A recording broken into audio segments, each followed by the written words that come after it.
All right, let's get right into it. Today, we're doing an after-action report on the Battle of Jarama, a really critical fight from February 1937. What we're going to do is dissect the plan, look at how it actually played out on the ground, and then assess what it all meant for both sides in the long run. So, to set the scene, it's early 1937. Around Madrid, the initiative is completely up for grabs. Both the nationalist and the Republican commands are itching to make a move. They're each cooking up plans for a big offensive, trying to finally break the stalemate and get a decisive edge. And here's where it gets really interesting. It was basically a race. You had both sides planning a major operation at the exact same time. While the Republicans were busy getting their new units together for an attack, the nationalist forces under General Orgaz, well, they beat him to the punch. They launched their own offensive while their opponents were still trying to get organized. Okay, so let's take a look at the nationalist plan. What was the big idea? Well, in a word, it was all about speed and maneuver. The goal was to swing around and cut Madrid off from the east, severing its vital communication and supply lines to the rest of the Republic. They broke the whole thing down into three pretty clear phases. Phase 1, approach the Jarama River. Phase 2, the really tough part, force a crossing. And Phase 3, if, and it's a big if, they could pull that off, was the exploitation. They'd punch through and drive deep, all the way to the main prize, the city of Alcalá de Henares.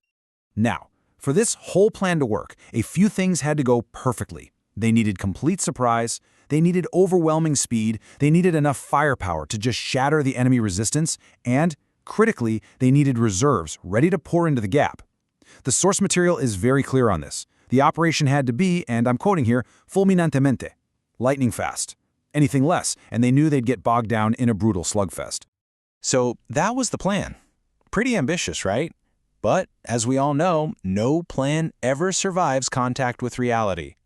This is where we see a huge gap open up between what they intended to do and what actually happened. This map right here tells the whole story. You can see the planned axes of advance, the arrows showing where they wanted to go. But the real key is in these annotations. They highlight the critical failures that happened during the execution. So let's break those down, one by one. The first and maybe biggest problem was timing. The original plan called for them to get to the river and cross it, all within a single day.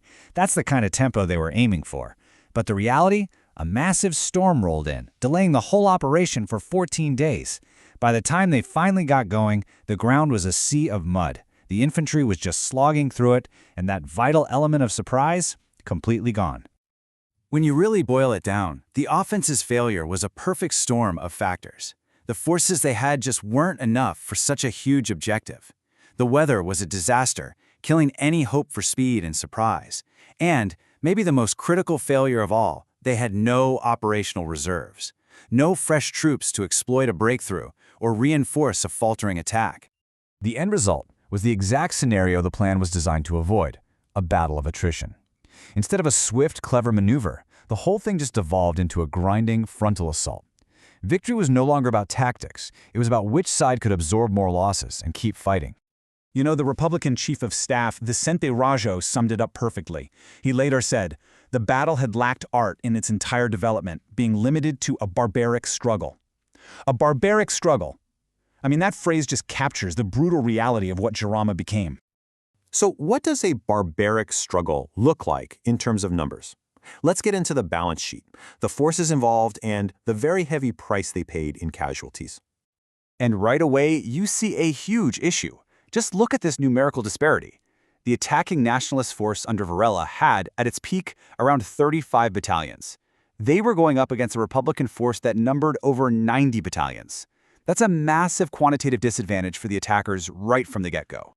And this is the human cost of that attritional fighting.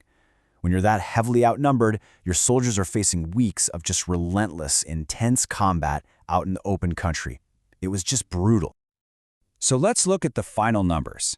According to documents from Franco's own headquarters, the nationalist forces suffered 6,350 total casualties.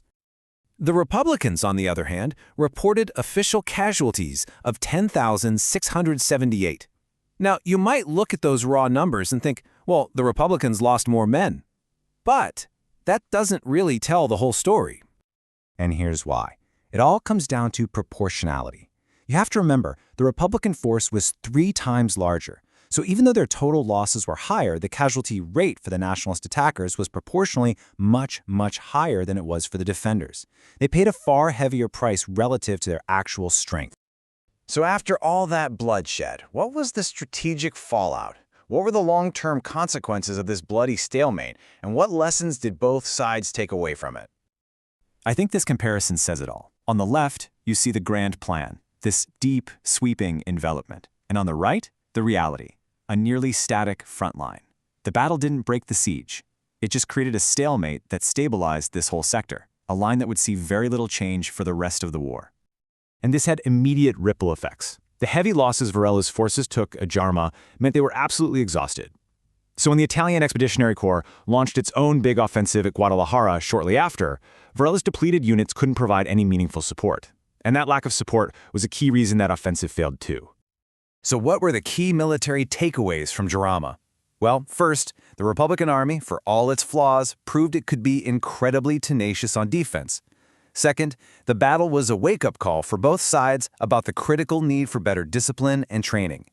And finally, it was a very clear, very bloody demonstration of just how difficult it was to break a well-defended front. All of which brings us to the final, central question of the battle. How should we ultimately think about Jarama? Was it a heroic defensive victory for the Republic that saved Madrid, or was it just a mutually destructive, bloody stalemate that did nothing more than fix the front line at a terrible cost? Now, this entire analysis is based on the incredible work done by Cavalry Colonel F.J. Victor Rodrigo at batallasguerracivil.es. If you want to go deeper on this or any other campaigns of the Spanish Civil War, I highly recommend visiting that site. The level of detailed information you'll find there is just outstanding.